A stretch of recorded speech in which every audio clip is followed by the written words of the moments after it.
নমস্কার, আমি শ্রী বিষ্ণু, অ্যাস্ট্রো শ্রী বিষ্ণু চ্যানেলে প্রত্যেককে ওয়েলকাম। 2025 সাল বৃষ রাশির জন্য কেমন যাবে? দেখুন, যখন এই মেষ রাশি সম্পর্কে বলবো খারাপ খারাপ কথা লোকের খারাপ লাগবে, ভিউ কম হবে। আর যে বৃষ রাশি সম্পর্কে বেশি ভালো ভালো বলবো তখন বৃষ রাশির ভিডিওটা বেশি ভিউ পাবে। কোনো অ্যাস্ট্রোলজারের চ্যানেলে বা কোনো ভিডিও যদি লক্ষ লক্ষ ভিউ হয় তার মানে এই নয় সেই লক্ষ লক্ষ ভিডিও দেখেছে মানুষ, দেখেছে বলেই ভিউ হয়েছে। কিন্তু এই লক্ষ লক্ষ মানুষ সত্যি সত্যি কি উপকৃত হয়েছে? হয়নি। তার কারণ দেখুন, ভিডিও দেখে ভিউ হওয়া, মিষ্টি মিষ্টি কথা শুনে ভিউ হওয়া, আর সেইটা থেকে নিজের সত্যিকারের কিছু কাজে লাগানোর মতো টিপস পাওয়া, গাইড পাওয়া, দুটোর মধ্যে কিন্তু আকাশ জমিন ফারাক আছে।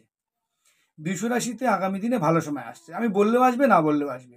অ্যাস্ট্রোলজার বললেও আসবে, না বললেও আসবে। বৃষ রাশির জন্য আসছে। অনেকে জানেন না যে তার বৃষ রাশি, তার জন্য ভালো আসছে। যিনি জানেন তার জন্য ভালো আসছে। এবং বৃষ রাশির কি সবার ভালো হবে? না, মোটামুটি 75% বা 80% মানুষের বৃষ রাশির ক্ষেত্রে ভালো হবে। যাদের বৃষ রাশিতে যাদের দশা খারাপ চলছে, মহাদশা অন্তর্দশা খারাপ চলছে, তাদের ক্ষেত্রে কিন্তু বৃষ রাশিতে একটু চাপ হবে। আদারওয়াইজ যার যেখানে যে অবস্থায় আছে, তাছাড়া কিছুটা ডেভেলপমেন্ট করলেও করবে। যার বেশি খারাপ চলছিল খারাপটা একটু কমবে, যার ভালো চলছিল ভালোটা বাড়বে, যার নিউট্রাল ছিল তার ভালো শুরু হবে। ওভারঅল বৃষ রাশিতে যেটা হবে, ফার্স্ট স্টেপে কী হবে, তার একটা মেন্টাল, যেহেতু বৃষ রাশি বৃত্তি রাশি, একটা মেন্টাল স্থিরতা আসবে, স্টেবল হবে, কাজের জায়গায় স্টেবল হবে। সঞ্চয় করতে পারছিল না, সঞ্চয় জায়গাটা একটু স্টেবল হবে। হ্যাঁ, বৃহস্পতি বসে আছে বকরি হয়ে, কোনো অসুবিধা নেই, ভালো রেজাল্ট দেবে। এবং সাড়ে সাতির প্রথম ধাপ মেষ রাশিতে শুরু হবে, যে মেষ রাশি কিন্তু 20-12 দ্বাদশ, কিন্তু একাদশে শনির প্রভাব বৃদ্ধি হবে। ফলে একাদশ পতি আবার বৃহস্পতি, সুতরাং দুটো বেনিফিট আসবে, একাদশ পতি বৃহস্পতি আর একাদশে বৃহস্পতির ক্ষমতা বৃদ্ধি ট্রানজিটে। এবং রাহু চলে যাবে দশম ভাবে। ফলে এই সব দিক থেকে বিচার করে মোটামুটি যেটা দেখা যাচ্ছে, বৃষ রাশির ক্ষেত্রে 2025 অল ওভার একটা সাকসেস। কীরকম? যারা স্টুডেন্ট এতদিন চেষ্টা করে পড়াশুনো করছিল, অনেক হার্ডওয়ার্ক করেছে তারা, তো ভালো কর্ম করলে শনি কর্মফল ভালো দেবে। দ্বিতীয়ত, ব্যবসা ক্ষেত্রে তারা স্ট্রাগল করছিল, বুঝতে পারছিল না কেন বিজনেসটা ফল্ট হচ্ছে, তো সেই ফলগুলো তারা রিকভার করে ফেলেছে, সেই রিকভারের জন্য ভালো দেবে, এটা হচ্ছে ব্যাপার। তারপরে রিলেশনশিপ, দেখুন আমরা যতই বলে দিই না কেন, আমরা নিজেদের পরিবারের ফ্যামিলির লোকের ক্ষেত্রেও দেখেছি যে এই রিলেশনটা এইটা ঘটতে যাচ্ছে, বা আমরা বলে দিই যে এই রিলেশনটা আগামী দিনে এটা হবে। আমরা জানতে পারছি, আমরা নিজেদের ক্ষেত্রেও বুঝতে পারছি, কিন্তু বুঝতে পেরেও আমাদেরও কিছু কিছু সময় কিছু কিছু নিয়ন্ত্রণের মধ্যে থাকে না। তার কারণ স্থান কাল পাত্র অনুযায়ী, কালকে তোমরা নিয়ন্ত্রণ করতে পারবো না, সময় তো কারোর হাতে নিয়ন্ত্রণ করা নেই। সময়ে যে দশাগুলো হবে, সে আমার পরিবারের লোক, আমার আত্মীয় হোক, বন্ধু বান্ধব যাই হোক না কেন, তাকে যতই বলি যে তুমি সময় খারাপ আসলে খারাপ ব্যবহার করতে থাকবে, সে কিন্তু খারাপ আসলে খারাপ ব্যবহার করবে। ঠিক তেমনিভাবে বৃষ রাশির ক্ষেত্রে দেখবেন যেসব সম্পর্কগুলো ডিস্টার্ব হয়ে যাচ্ছিল, সেই সম্পর্কগুলো আস্তে আস্তে রিকভারির দিকে যাবে। এবং যাদের কোর্ট কেস চলছিল, কোর্টে মামলা চলছিল বা মামলা হতে যাচ্ছিল, বা অনেক দিনের পুরনো কেস, সেই কেসগুলো কিন্তু আস্তে আস্তে এবার সাফল্যের দিকে এগোবে, মামলাটা নিষ্পত্তির দিকে এগোবে। এবার যারা স্টাডি করছিল, রিসার্চ করছিল, তাদের ক্ষেত্রেও কিন্তু খুব ভালো ফল দেবে বৃষ রাশির জাতক জাতিকা। যারা এতদিন বিভিন্ন বিউটি প্রোডাক্ট এসব নিয়ে যারা কাজ করছিল, বৃষ রাশির যারা জাতক জাতিকা, তাদের ক্ষেত্রে কিন্তু বেশ ভালো একটা পারফর্ম কিন্তু তারা পাবে তাদের ব্যবসার ক্ষেত্রে বা তাদের প্রফেশনের ক্ষেত্রে। যাদের আর্নিংয়ে প্রবলেম হচ্ছিল এবং যারা সঞ্চয় করতে পারছিল না, মানে কোনো রকম ডিস্টার্ব হচ্ছিল, সেই সঞ্চয়ের জায়গাটা কিন্তু আরেকটু পাকাপোক্ত হবে। যাদের কমিউনিকেশন, যোগাযোগ নষ্ট হচ্ছিল, সেই যোগাযোগের জায়গাটা কিন্তু বৃষ রাশির ভালো যাবে। এখন ওভারঅল আমি 70% বা 80% বললাম ভালো যাবে। এখন এই ভালো যাওয়াটা নিয়ে অনেকে কমেন্ট করবেন, হ্যাঁ দাদা আমার তো খারাপ যাচ্ছে। দেখুন, আপনার দেখুন ব্যক্তিগত মহাদশা অন্তর্দশাটা কী চলছে। ব্যক্তিগত মহাদশা অন্তর্দশা, সেখানে যদি আপনার 70% খারাপ থাকে, এই গোচরের 25% 30% ভালো কিন্তু আপনার খুব একটা সুবিধা দিতে পারবে না, তবে কিছুটা মানে ঘায়ে ক্ষতে মলম লাগানোর মতো কিছুটা ডেভেলপমেন্ট করাবে, এইটুকু বলতে পারি।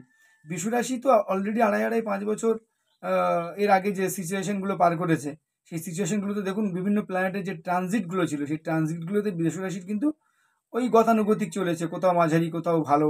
হয়তো কারো দশা মহাদশা ভালো চলেছে, সেখানে কিন্তু বৃষ রাশি কিছুটা ভালো পেয়েছে, কারো মহাদশা খারাপ চলেছে, গতানুগতিক চলেছে। সেই দিক থেকে বৃষ রাশির কিন্তু আগামী 2025 ভালো যাবে। কিন্তু এই বৃষ রাশির জন্য আবার খারাপ খবর আছে। এই যখন শনি যখন আবার ঢুকবে যখন বৃষ রাশির ঘরে, আর সেই সময় যখন দ্বাদশে যখন ক্ষমতা বৃদ্ধি করবে, তখন কিন্তু বৃষ রাশির আবার খারাপ হবে। অর্থাৎ আগামী দিনে বৃষ রাশির ভালো হচ্ছে মানে এটা নয় আল্লাহতে আটকানো যাবেন না যে বৃষ রাশি মানে আগামী দিনে বৃষ রাশিরও কিন্তু খারাপ হবে। কারণ প্রত্যেকটা খারাপ হওয়ার পরে ভালো আসে, ভালোর পরে আলো, আলো অন্ধকার যেমন পাশাপাশি থাকে, একটা চেঞ্জ হলে একটা আসবে, এই ভালোর পরে কিন্তু খারাপ আসবে। এই এখন ভালো বলছি, বৃষ রাশির ভালো লাগছে, কিন্তু শুনে রাখুন বৃষ রাশির লোকরা, আগামী দিনে বিশ্বরাশির জন্য কিন্তু খারাপ আছে, সেটা আগামী কয়েক বছর পর, মিনিমাম 3-4 বছর পর।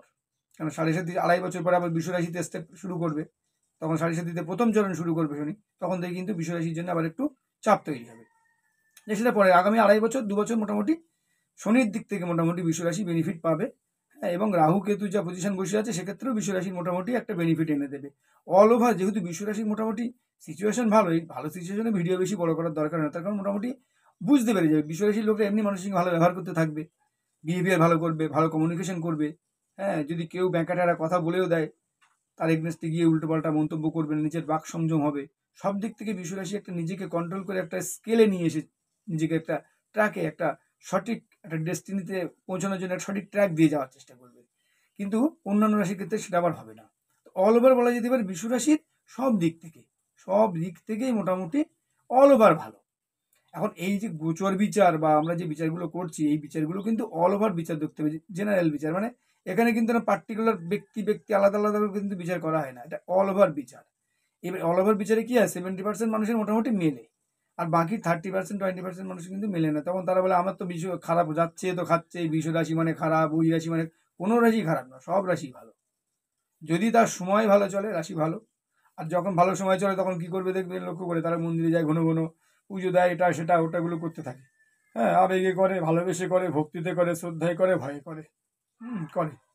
দেখা যাচ্ছে বিশ্বরাশিতে সাড়ে সাথী শুরু হবে, সাড়ে সাথী হওয়ার আগে কেউ কোথাও গিয়ে মানত টানত করে রেখে দিয়েছে, ভাবছে এই তো আমার সময় ভালো হচ্ছে, মায়ের কীভাবে হচ্ছে, বাবার কীভাবে হচ্ছে। দেখুন, ভক্তি শ্রদ্ধা আলাদা জিনিস, সময় ভালো হচ্ছে তার জন্য ডেভেলপমেন্ট আপনি করতেই পারেন ভক্তি শ্রদ্ধা, কিন্তু সেটার সঙ্গে এই যে চেঞ্জ, এই চেঞ্জের, হ্যাঁ, আপনার মধ্যে কি হবে, আপনি নিজেকে নিয়ন্ত্রণ করতে পারবেন। স্পিরিচুয়াল ব্যাপারটা কি করে, মানুষকে কন্ট্রোল করে, নিয়ন্ত্রণ করে। নিজেকে কন্ট্রোল করলে, নিয়ন্ত্রণ করলে কি হয়, নিজের খারাপটা নিজেকে অনেকটা কন্ট্রোল করতে পারে।